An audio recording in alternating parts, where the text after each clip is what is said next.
The silence in the house after Arthur died was a physical thing. It had weight and texture. It settled on the furniture like a fine layer of dust and muffled the sounds from the street outside.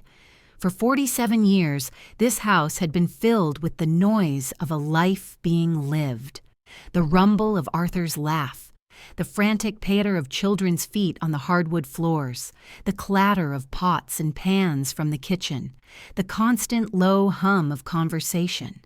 Now, there was only the tick of the grandfather clock in the hall, a sound that no longer measured time, but seemed to be counting down to nothing.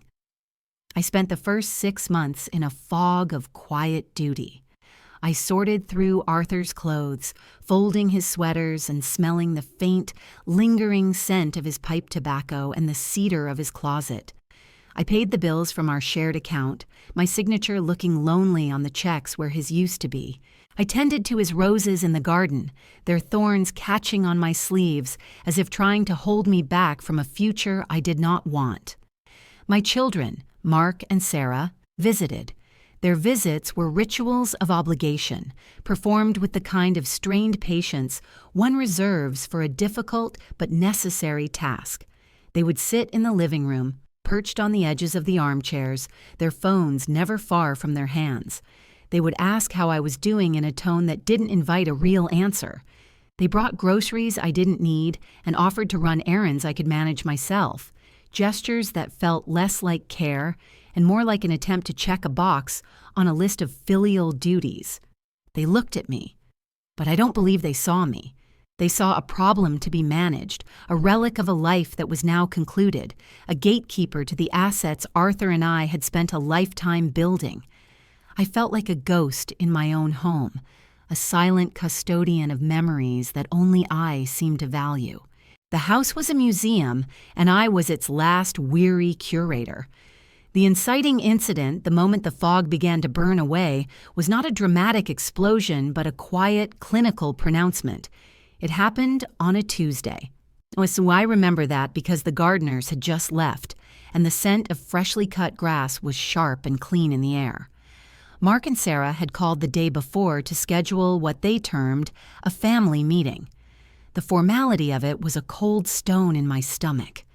They arrived precisely at 2 o'clock, not together but within a minute of each other, as if it had been coordinated. They didn't bring flowers or a cake. Sarah carried a leather-bound portfolio. Mark carried a tense set of his shoulders. We sat at the dining room table, the one Arthur had built from a single slab of oak the year Mark was born. Its surface was scarred with the history of our family, a burn mark from a forgotten candle, a series of small dents from Sarah's science fair project, countless faint scratches from decades of homework and holiday dinners. They sat across from me, a tribunal of two. Sarah placed her portfolio on the polished wood with a soft, definitive thud. She opened it, her movements crisp and rehearsed. Mark stared at a point just over my left shoulder, his jaw tight. There was no preamble, no gentle easing into the topic. Sarah looked me directly in the eye, her own eyes as cool and clear as glass. She said, "Mother, Mark and I have been discussing the estate. We feel it would be most sensible for everyone involved if you liquidated the primary assets and distributed our inheritance now. We have a lawyer who has advised us that if you are unwilling, we have grounds to contest the will based on Dad's diminished capacity in his final years. So, to put it plainly, give us the inheritance early, or we'll sue."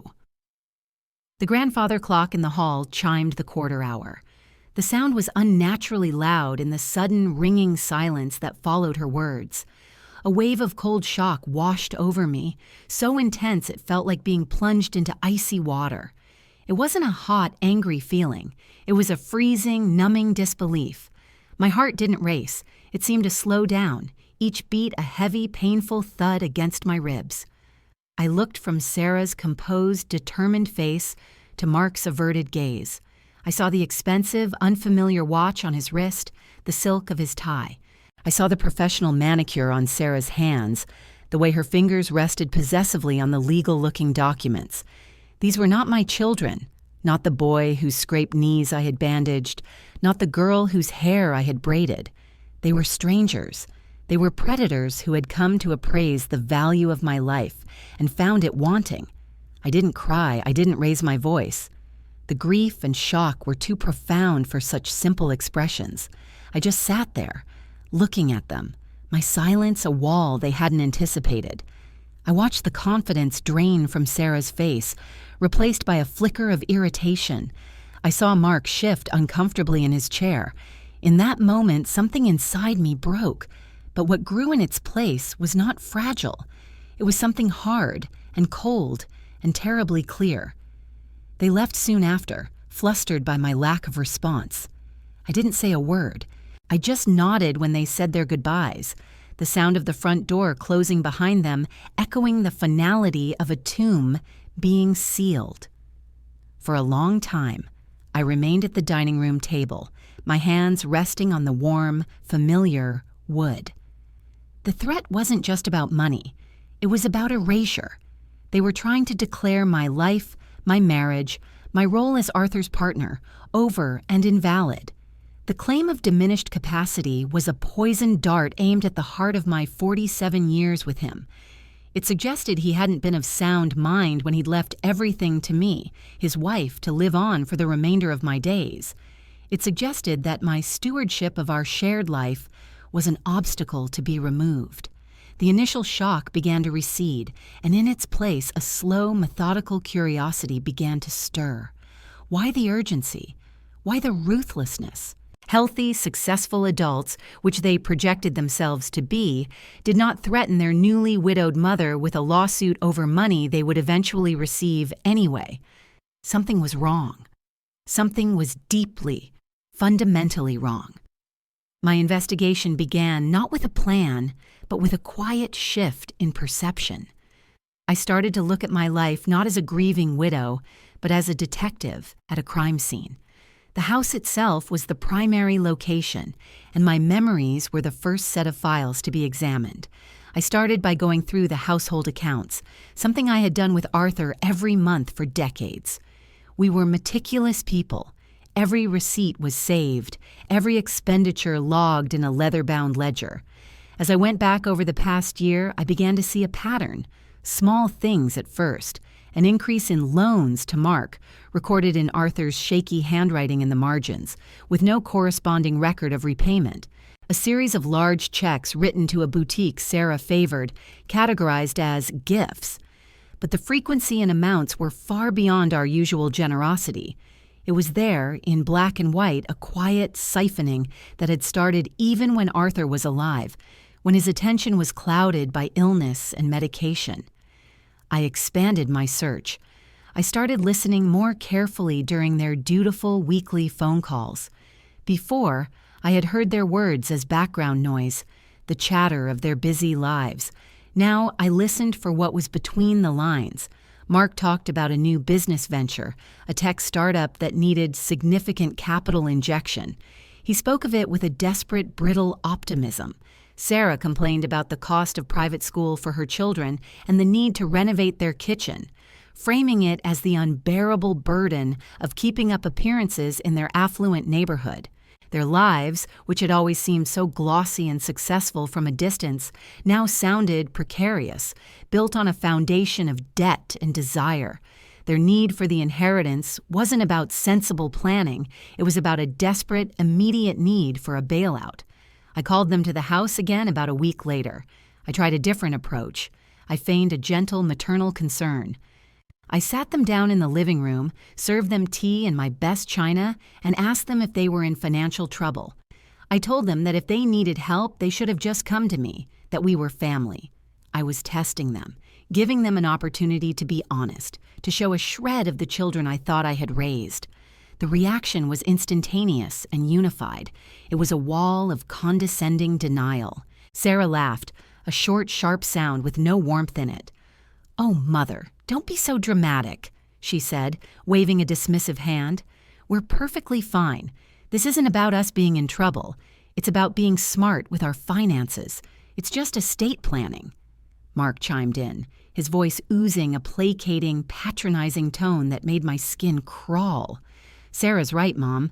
You're getting on, and it's better to get these things sorted out while you're still lucid and can make decisions without getting overwhelmed."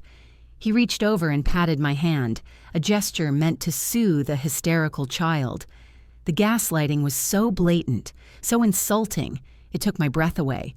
They were painting me as a fragile, confused old woman, incapable of understanding their sophisticated financial world, a doddering matriarch who needed to be gently pushed aside for her own good. They saw my grief not as a wound to be respected, but as a weakness to be exploited. I looked at their faces, so earnest in their deception, and I felt nothing but a cold, vast distance. I withdrew my hand from Mark's. I smiled a small, tight smile and said, "I see. Thank you for clarifying." The conversation was over.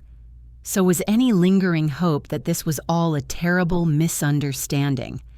The condescension was the fuel I needed. It burned off the last vestiges of my sorrow and left a core of pure, cold resolve. That night, I couldn't sleep. I went into Arthur's study, a room I had mostly avoided since his passing. It was his sanctuary, filled with his books on history and woodworking, his collection of pipes, the faint smell of old paper and leather. I sat in his worn leather chair, the one with the permanent impression of his body, and I thought. I remembered a conversation from years ago. Arthur had been talking about a private investment portfolio he had set up with an old friend from the Army who had become a successful broker. He had called it his ace in the hole, a nest egg completely separate from our main household accounts, something for a true emergency, or for a legacy for our grandchildren. He'd told me where he kept the paperwork in a false bottom of his humidor, a place so obvious no one would ever think to look. My hands trembled slightly as I opened the cherrywood box. The familiar scent of aged tobacco filled the air. I lifted out the pipes and the humidifying element. Beneath them, a thin piece of wood fit so perfectly it was almost invisible. I pried it up with my fingernail. Inside was a slim file folder. My heart was pounding now, a frantic bird-like flutter in my chest. I opened the folder. Inside were quarterly statements from a brokerage firm I didn't recognize, and a power of attorney document. I stared at the POA. I had a vague recollection of signing a stack of papers Mark had brought over when Arthur was first admitted to the hospital. He had said they were just standard medical directives. I had been so distracted, so consumed with worry for Arthur, that I had signed where he'd told me to, my mind a million miles away. I had trusted him. I looked at the brokerage statements. The portfolio was, as Arthur had implied, substantial. It was more than substantial. It was a small fortune. But as I flipped through the pages, going from older statements to more recent ones, a sick feeling of dread coiled in my stomach. The balance was shrinking, rapidly. In the last 8 months, starting just a week after Arthur was hospitalized, there had been a series of massive withdrawals, tens of thousands of dollars at a time. Tucked into the back of the folder were the withdrawal authorization forms. Each one required my signature, as I was the co-beneficiary and now the sole owner. I laid them out on Arthur's desk under the warm glow of his green glass lamp. My name was scrawled at the bottom of each one, but it wasn't my handwriting. It was a clumsy, unpracticed forgery, the kind a child makes when trying to copy a parent's signature on a permission slip.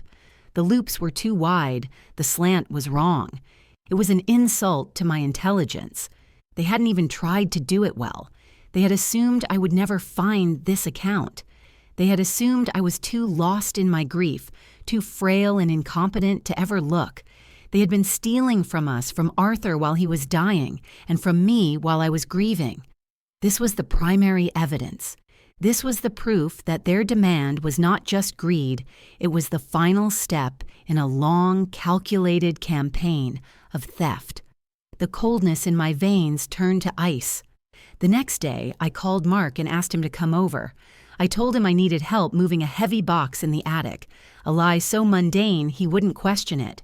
I needed to see him alone, away from Sarah's more formidable defenses. When he arrived, I didn't take him to the attic. I led him into Arthur's study. I had already laid the forged withdrawal slips in a neat row across the surface of the mahogany desk. I didn't say a word. I just stood by the window, my arms crossed, and waited. He saw the papers, and the color drained from his face. He looked from the slips to me, his mouth opening and closing silently like a fish gasping for air. The silence stretched, thick and heavy with accusation. I did not break it. I let him drown in it. Finally, he cracked. The confession wasn't a noble unburdening. It was a pathetic, blubbering collapse. The words tumbled out of him in a torrent of self-pity and excuses. It was the business, he said. He was on the verge of a breakthrough, but his partners were threatening to pull out. He just needed a little more capital to see it through. He had intended to pay it all back, he swore, before I ever noticed. He said it was Sarah's idea to use the power of attorney. She had found the documents while organizing Arthur's desk during one of his hospital stays. She had told him it wasn't really stealing. It was just an advance on their inheritance. "It's our money anyway, eventually," he quoted her, his voice a miserable whine. "She said you wouldn't miss it, that you didn't even know it was there." He started to cry then, thick, gulping sobs that were utterly devoid of remorse. He was not crying because he had betrayed his parents. He was crying because he had been caught. His confession was a hammer blow, shattering the last thin pane of glass that separated my old life from this new, horrifying reality.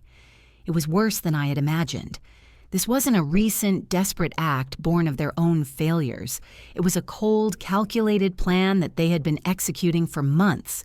They had seen Arthur's illness not as a tragedy, but as an opportunity. They had seen my grief not as a wound, but as a smokescreen to hide their theft. Every visit, every concerned phone call, every offer of help over the past year was retroactively tainted, recast as a reconnaissance mission to gauge my awareness, to ensure their crime went undetected. The love I had poured into them, the sacrifices Arthur and I had made to give them the best possible start in life, the very foundation of my identity as a mother, it all felt like a grand, foolish delusion. My life's work had been for nothing. They had looked at 47 years of love and devotion and seen only a dollar amount. I sank into Arthur's chair after Mark left, the sound of his car speeding away, leaving a profound silence in its wake. This was the nadir, the lowest point of my life. I felt a grief deeper than the one I had felt when Arthur died. When he passed, I had lost my future.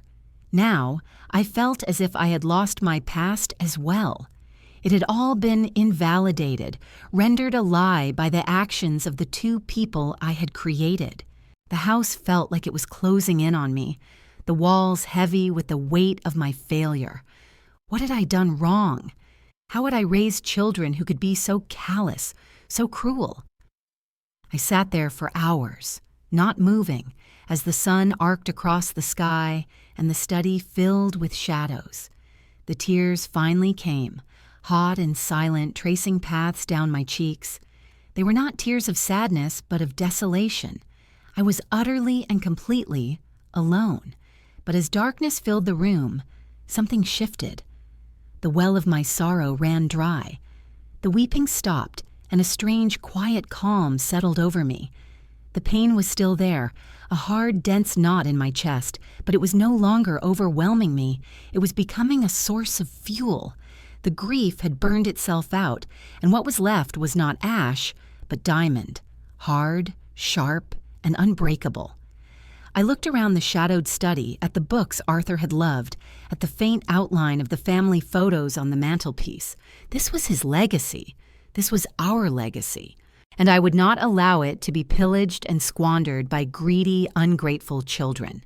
The despair solidified into a single, clear thought. I am done crying. I am done being a victim. This is not the end of my story. A cold, clear-eyed resolve washed through me, cleansing me of the last of my helplessness. I stood up, my movement steady and deliberate.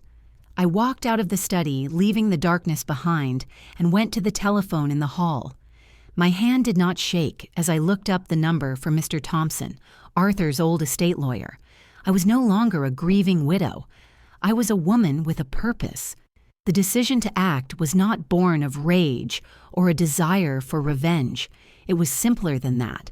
It was a decision to restore balance.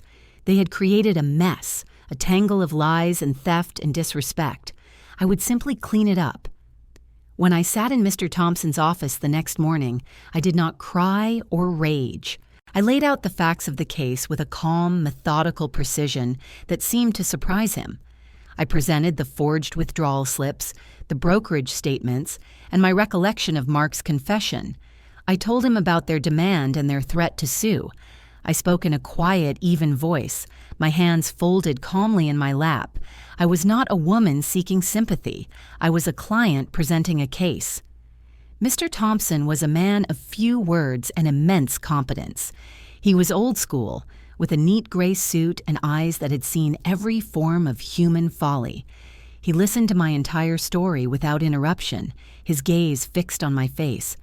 When I had finished, he was silent for a long moment, looking down at the forged documents I had placed on his desk. He picked one up, examining the clumsy signature through his spectacles. Finally, he looked back at me and said, "Eleanor, I am so very sorry that you are going through this. Arthur would be appalled." He paused, then his tone shifted from personal to professional. "But he would also be proud of your strength. Now tell me, what is it you want to do?" His question was the final piece of validation I needed. He wasn't telling me what to do. He was asking. He was acknowledging my agency.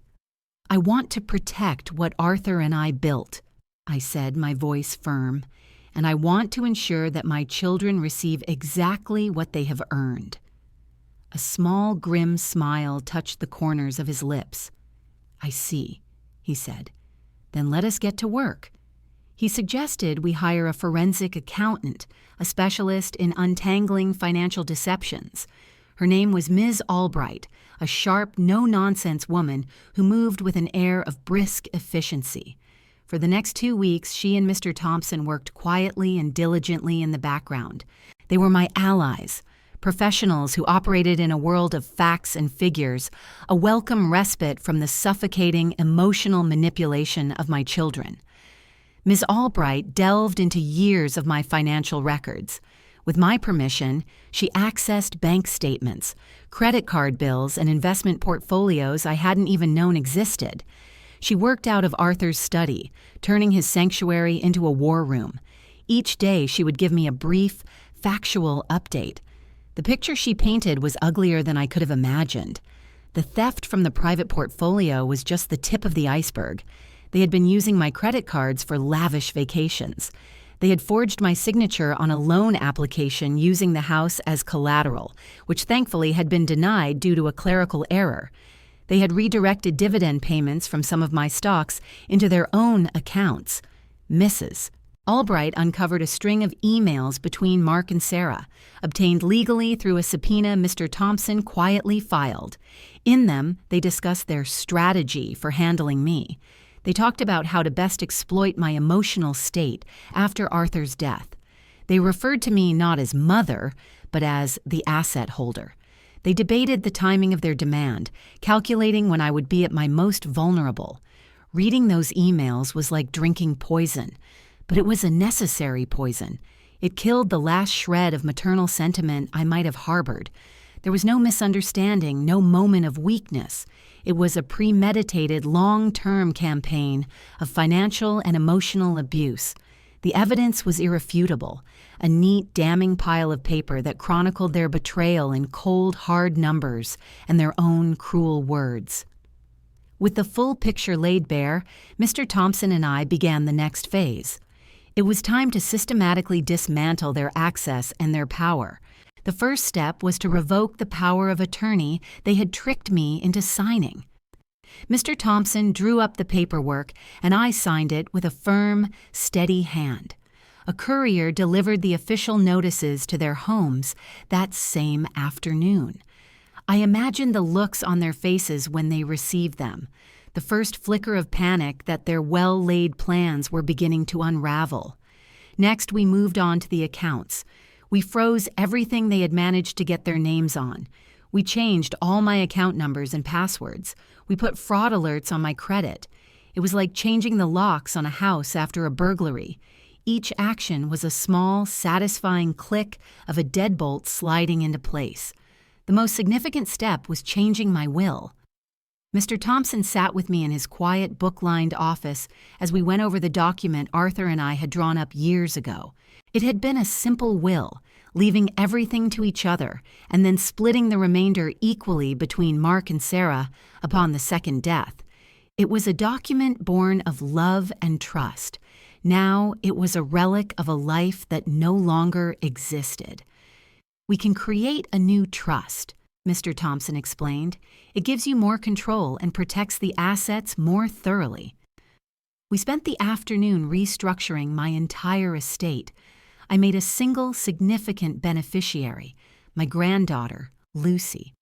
She was Mark's daughter, a quiet, thoughtful 17-year-old who was the only member of the family who seemed to see me as a person.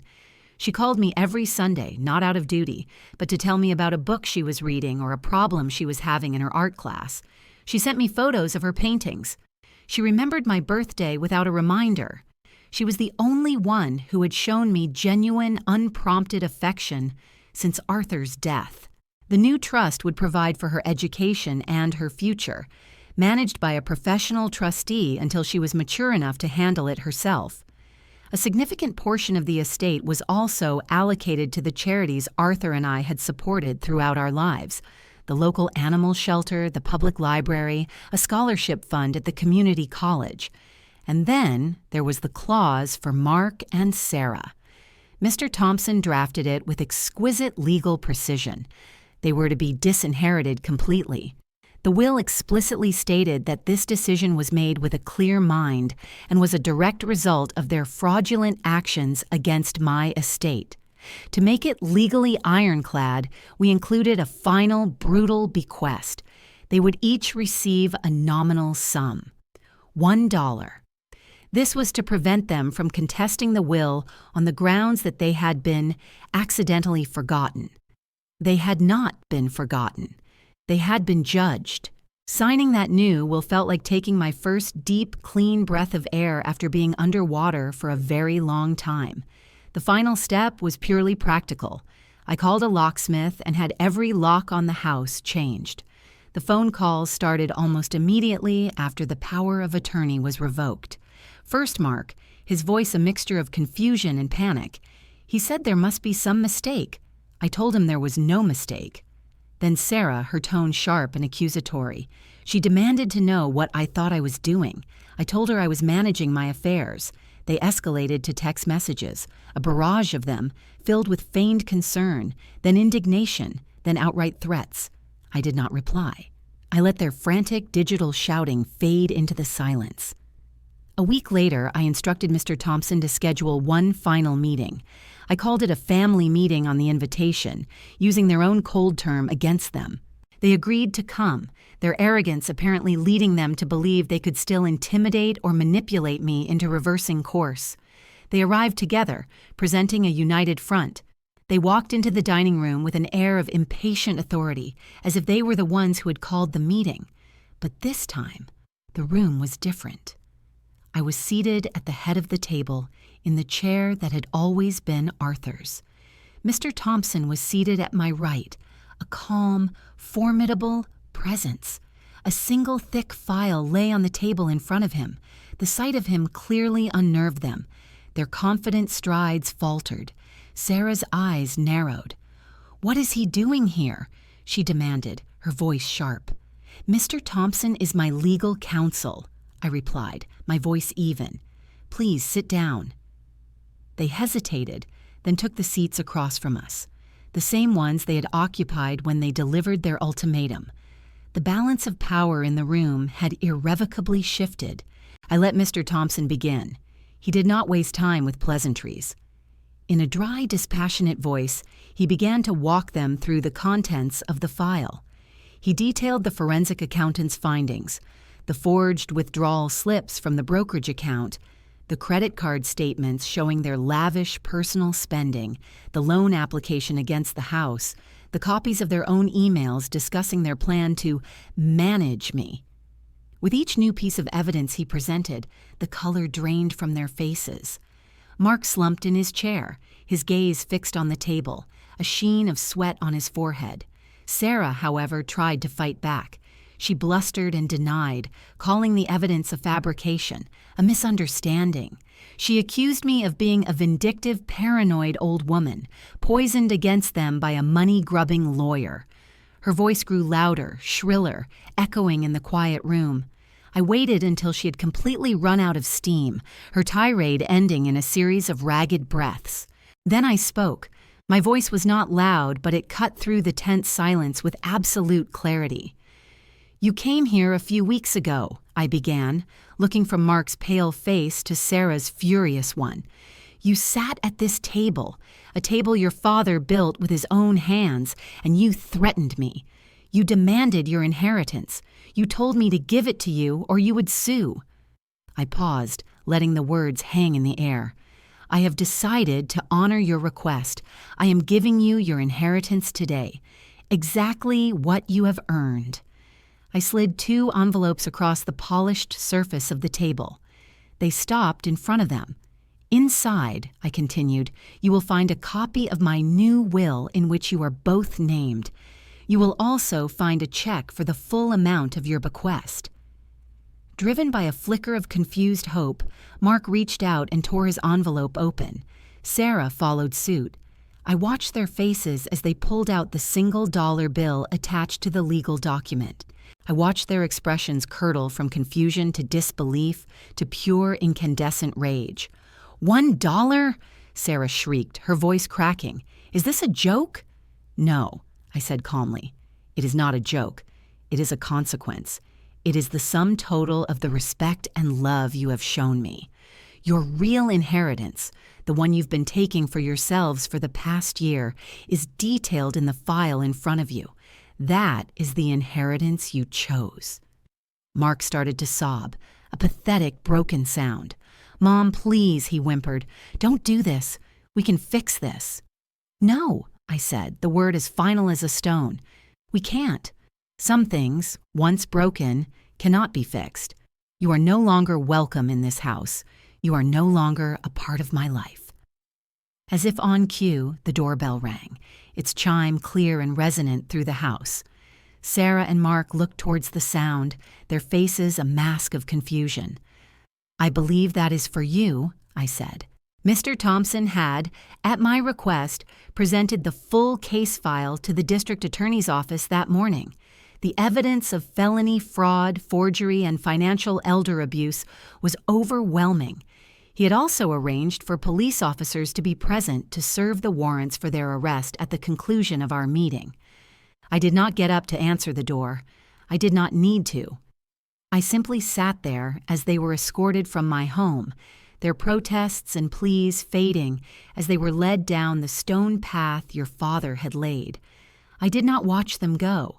I turned my head and looked out the dining room window at the garden where Arthur's roses were in full, glorious bloom. The severing was complete. The aftermath was quiet, at least for me.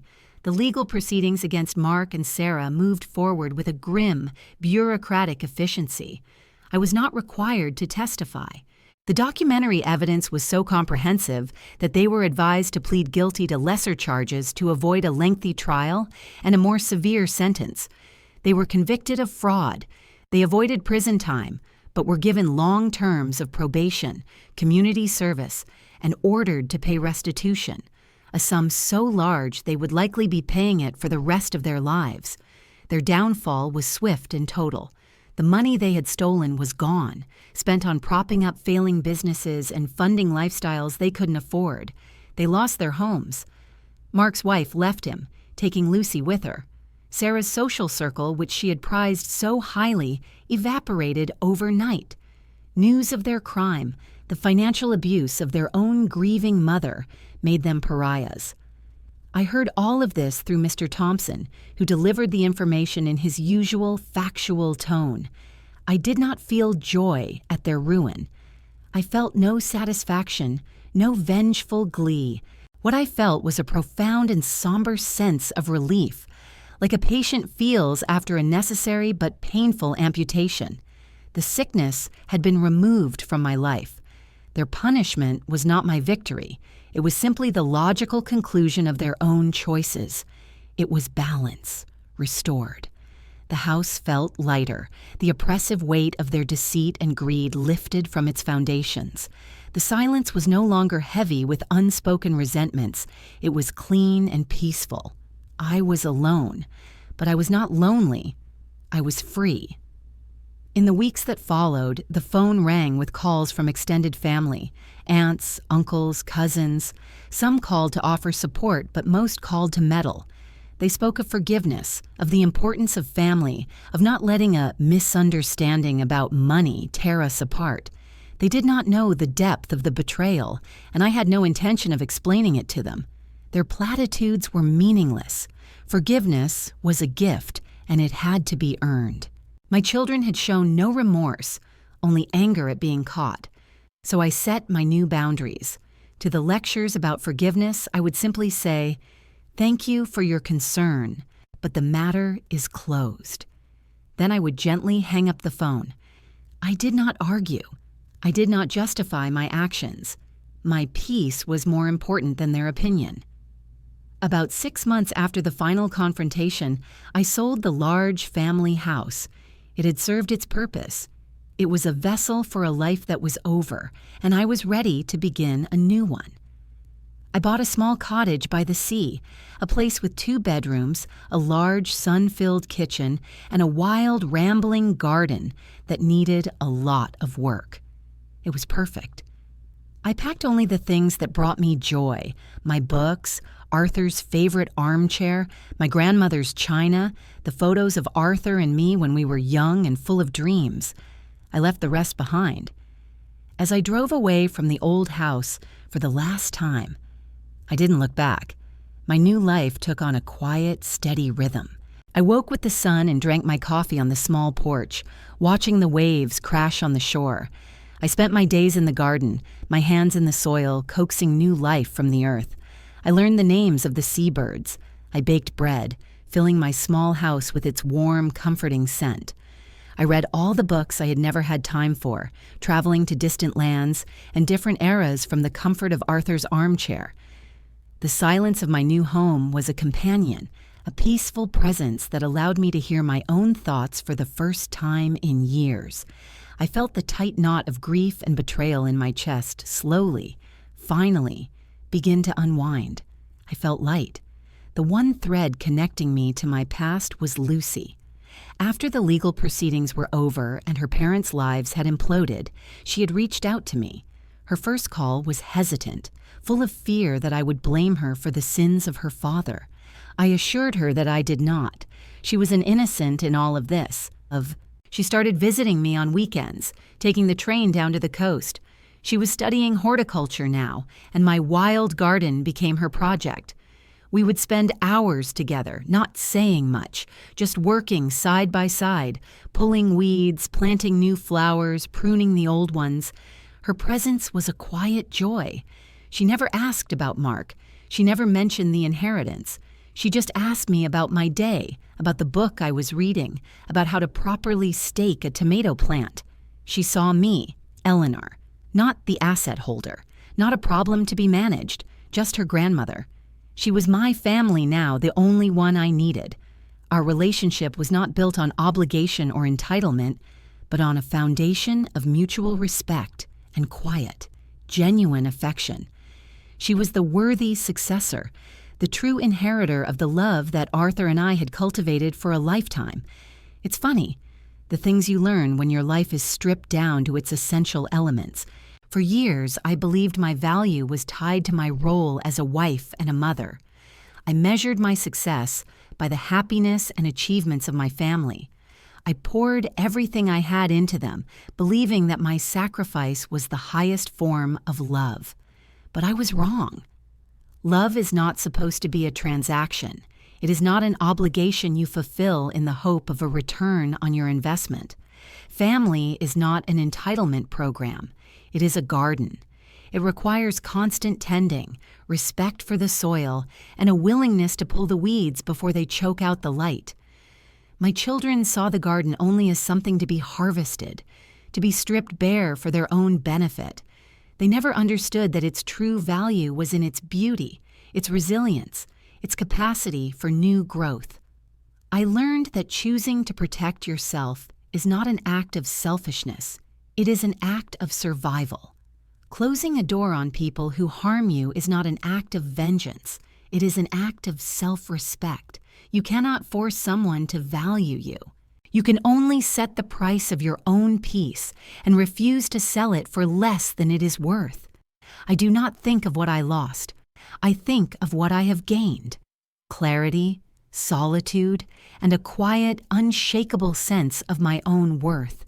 I have a small house filled with light, a garden filled with flowers, and a granddaughter who shares my love for watching things grow.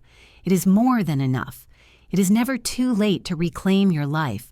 It is never too late to walk away from a story that is hurting you and begin to write a new one. Forgiveness is not always the answer. Sometimes, the most healing thing you can do is to accept the truth, enforce the consequences, and then simply let go.